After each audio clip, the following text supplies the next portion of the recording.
So, by coming out to myself as trans and to some close friends, I thought that I had finally found myself and thought that I would finally find a community that I belong to. And after watching his videos, Kalvin's videos especially, I thought that I was in the wrong. I thought that I was doing something wrong. I thought that in order to be accepted in a cisgender heterosexual society, I needed to be like them. I needed to choose a side pretty much instead of being in between like male and female, but leaning towards masculine. I would have to be only masculine or only feminine. And it made me hate myself even more.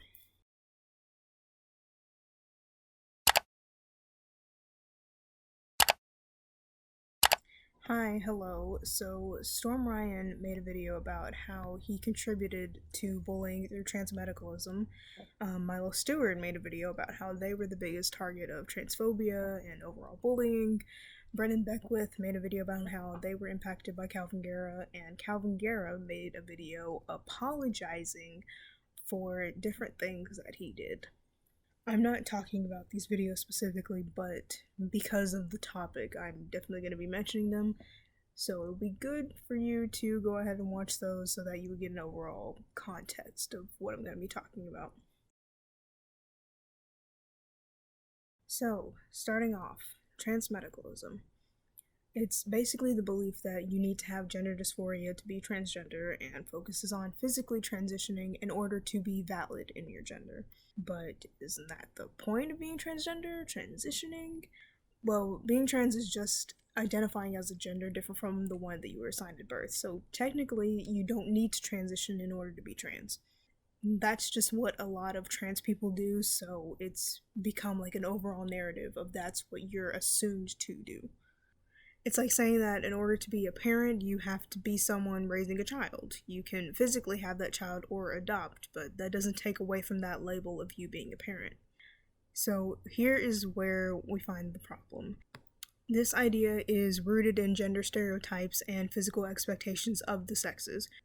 There's been advances in expanding what it means to be a man or what it means to be a woman and what that can look like, but it's important to note how it can still be harmful. Just like cis people, trans people are expected to conform to what society sees as a man or as a woman in order to be accepted.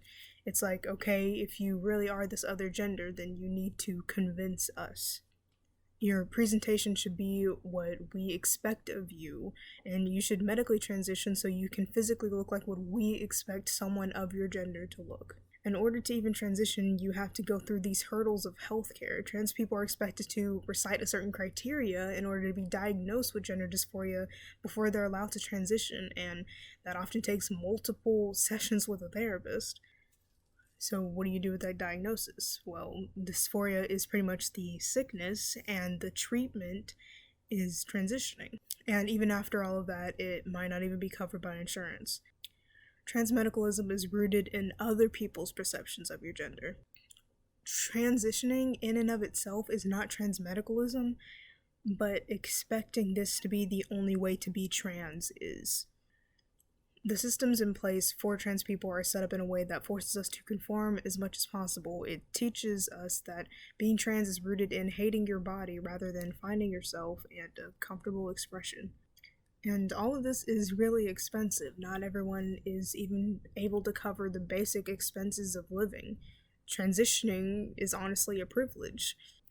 And that's not even talking about the fact that someone can't have support by other people in their life. There's a lot that goes on in just being trans that by making it a requirement to transition and by enforcing transmedicalism, it's just incredibly harmful. So, if transmedicalism is so harmful, why are there trans people enforcing it? Well, I think a big part of it is that by just being trans, you are excluded. You are bullied, discriminated against, killed. Trying to lessen the backlash is just a way of coping. And some people try to gain back their power by turning the problem of people being transphobic into these people are transphobic, but it's because we and other people aren't trying hard enough. So let's use Storm Ryan's video as an example. He said himself that he bullied other trans people because it made him feel better about himself. You would think that when people get hurt, they would do their best to not inflict that same pain onto others, but that is exactly what I did. I tried to hurt others to make myself feel better. I use transmedicalism as a weapon against non-binary people because for a long time I felt like they made my identity invalid in the eyes of cis people. Which is stupid. Obviously, if someone is transphobic, they're just transphobic because they hate trans people. It doesn't matter if you're binary or gender non-conforming. They just hate trans people for being trans, and bullying each other isn't going to change that. If someone's nice, then they're nice, and if they're mean, then they're mean. Transphobes are mean. I can't fix that by removing the target off of my back and nailing it to another trans person whose appearance is more like out there than mine in an effort to make transphobes forget about me, because not only does it not work, but it's just like not right. My entire life revolved around seeking cis approval. Like every day I thought about being trans in the most negative way and tore myself apart over it. It took a lot of change in my life to realize that the only person I needed to validate myself to was me, and once I got into that like headspace, a lot of other good things started to fall into place for me. I stopped being so sad and insecure, and I started moving on to accepting myself. It's the classic cycle of pain. They reserve the label of transgender for those that meet their criteria. They put down anything they think their oppressors would be against. In order to be good in society's eyes, they act like them. They become one of the good ones. Another example, Blair White being on a conservative panel and receiving a ton of backlash from the people who were similar to her politically. Blair would say that she's not forcing anything on children, and someone on there told her that the best thing she could do is grow her mustache and basically detransition. They do not care. When it all comes down to it, transphobic people are going to be transphobic. It doesn't matter how many surgeries you have, or how you dress, or how you sound, or you act. They will harbor hate in their hearts regardless. They will see you as less than regardless. And I respect people that actively try to educate people on trans issues, but you can't convince people like that.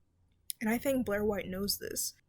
And that's why the more and more I get into figuring out who I am and how people address these different issues, it makes me wonder why we're focusing on something so trivial as neo-pronouns, for example, when in reality the only thing that's stopping us isn't people within our own community. It's the fact that there's many people out there who are in power that are creating laws to keep us from getting healthcare, keep us from being treated as regular human beings. I think it's important that instead of fighting with each other on who's actually trans, we need to focus on advocating for equal rights and treatment.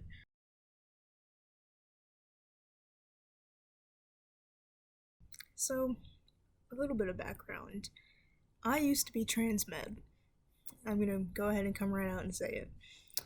I didn't start out that way when I was questioning my gender. Basically, my entire life, I've always felt like there was some kind of disconnect between me and my body. So I was online a lot, trying to find other people who felt the same way because there wasn't really any people in real life that I could relate to. And it honestly got worse around middle school. Doesn't it for everybody? That was when I really got into like the LGBT community. I actually started having friends who were queer, and I was online a lot, so there was a plethora of things that I could look up and understand. And so Tumblr, YouTube, you get the gist. So this was all a new concept for me, and I was just like trying out different labels, trying out what I thought would fit me. And I actually came to the conclusion pretty quickly that I was a gender non-conforming trans guy, or even non-binary. I think that was the first label that I chose for myself. But I mean, we can get into my whole journey later. But basically, I was trying to figure out who I was, and being online a lot, I found a lot of different kinds of people who were speaking on trans issues. So the first kind of YouTubers I found were what a lot of people would call too cutes, I guess. Like Miles Chronicles, Ash Hardell. I love their videos and their message, and they really helped me find ways to accept who I am.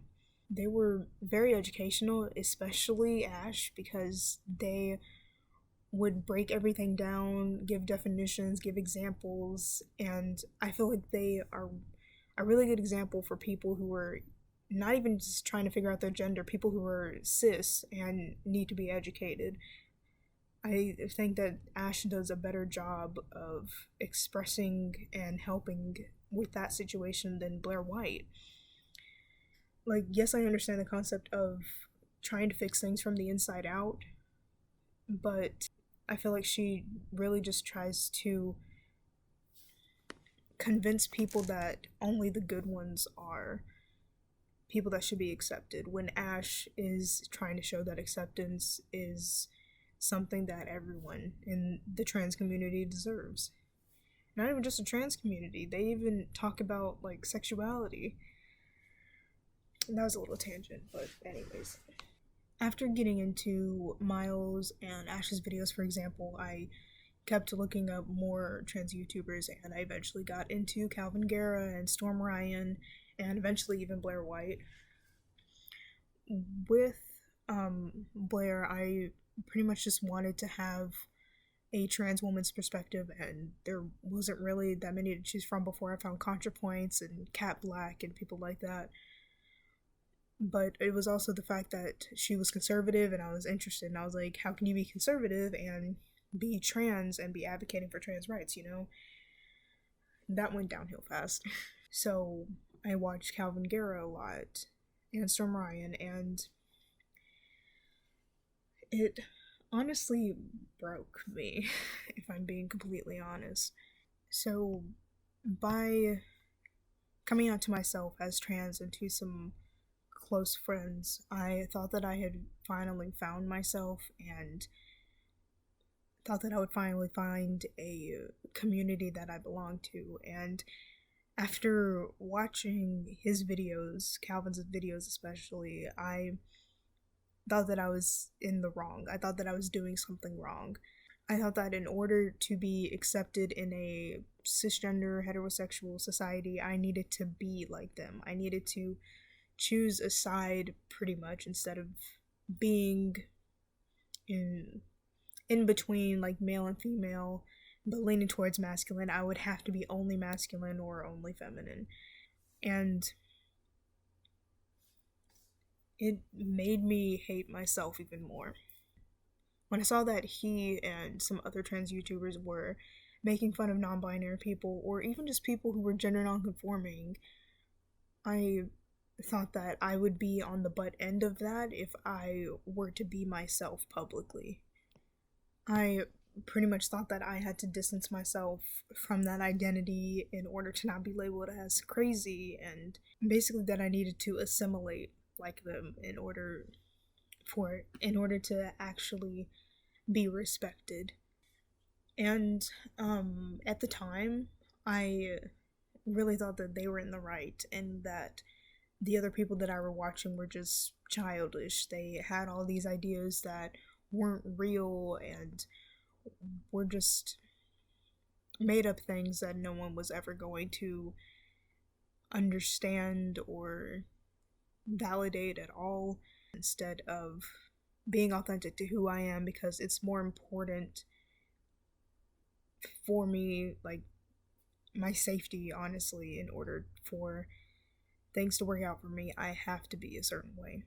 His idea of being trans was that you had to look a certain way, you had to act a certain way, you had to be a certain way.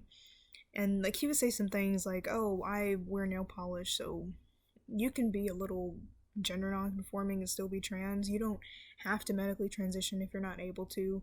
But then he would still go ahead and say things like just making fun of people.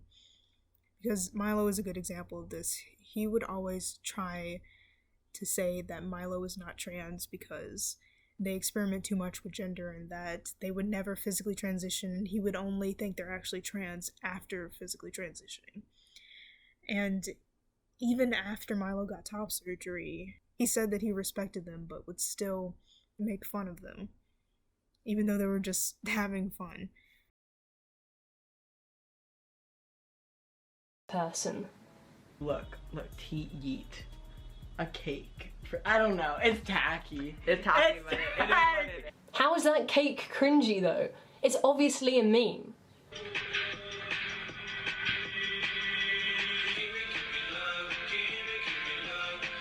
So that means that that means they got top surgery. Oh. Wait, Damn. then It's crazy to me that after seeing that Milo's got top surgery, instead of being like, oh wow, congratulations Milo, they're like mocking them?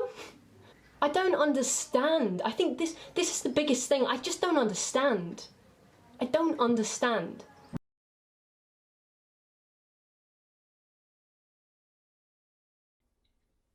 And then there's the whole thing with, gosh, I'm sorry, I forgot their name.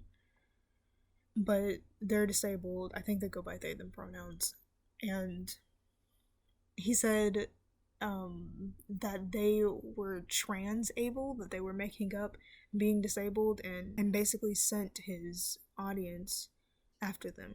So I started identifying strictly as a trans guy. I would only be masculine. I would try my best to be masculine. But honestly, it wouldn't matter because my body is not the typical trans man's body. So it's even to the point of me presenting the way that Kalvin Garrah would expect a trans man to present. I doubt that I would even be accepted by him. And even though he's addressed that and said that you don't, if you can't, you don't need to, he was still heavily implying that he wouldn't accept anyone who didn't. And he would bully people who acted in ways that he didn't like. And because so many people looked up to him, I internalized everything, and I made myself into this person that hated himself and hated his identity, pretty much. He made me think that being trans was something that I need to hate, something that I need to medically treat in order to ever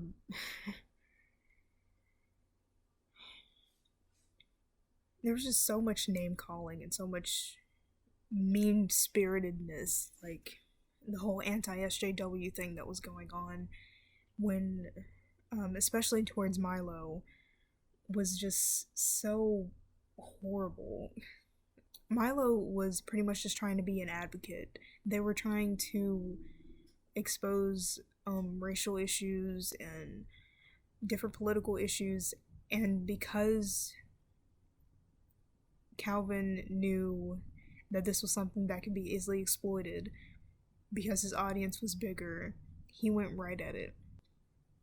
Like, Milo and Ash were doing nothing wrong, literally just living their lives, trying to educate people, trying to make being LGBT as positive as possible, and Kalvin just tore it all down. And I don't know if it's because there's something that he internalized or it's because he just genuinely doesn't like them, but it's pretty sad to demean someone and put someone down when they're not even doing anything negative. Ash specifically was used as a pawn for trans meds. People thought that Ash wasn't trans just because they didn't explain their gender in a way that fit the criteria of being a trans man.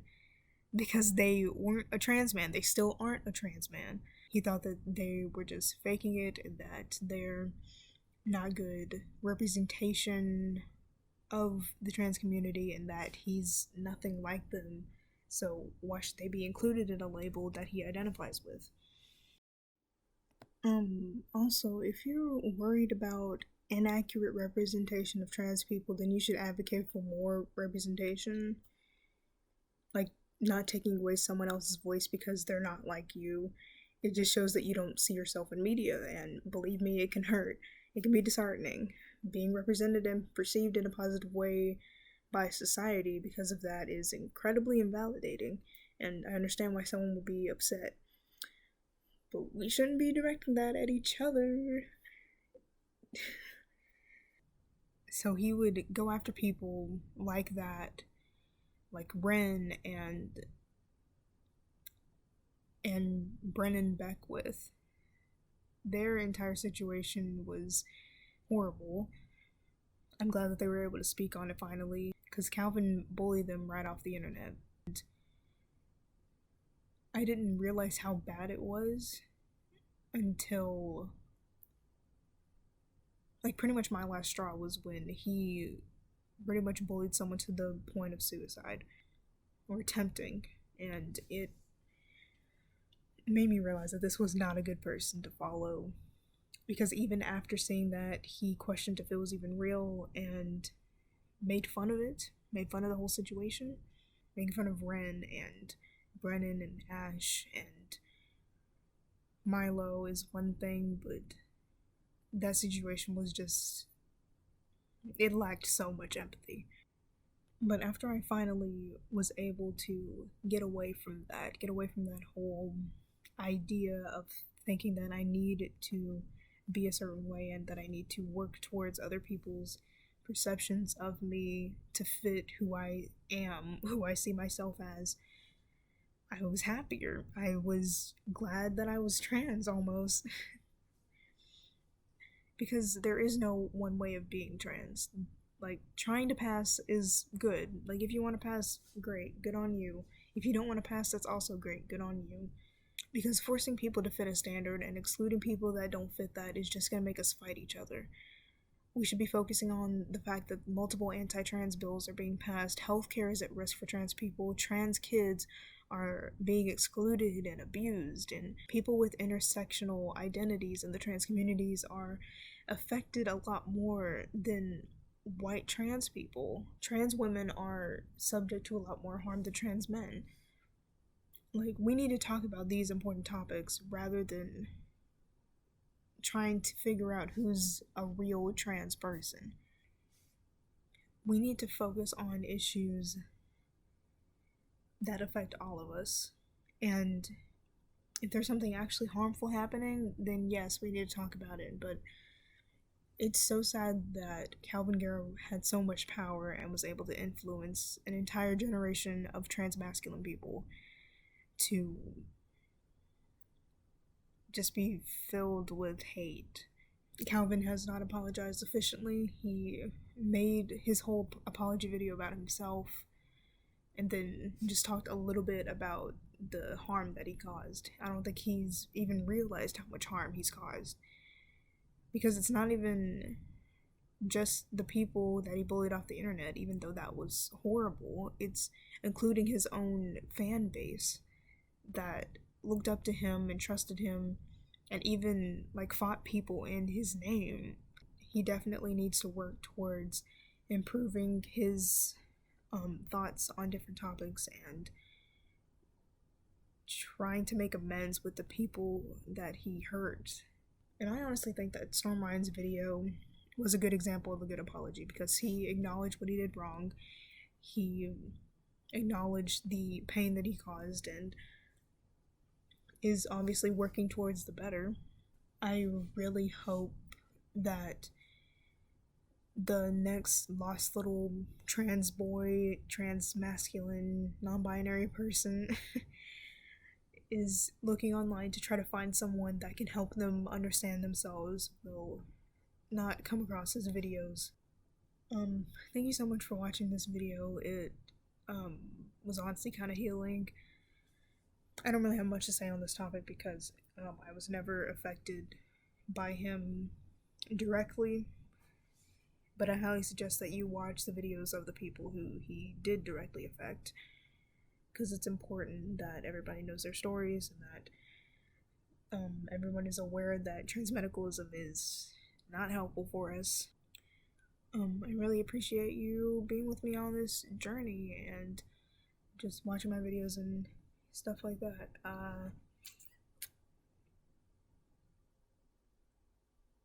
Bye. Be nice to people. I'll see you in another video.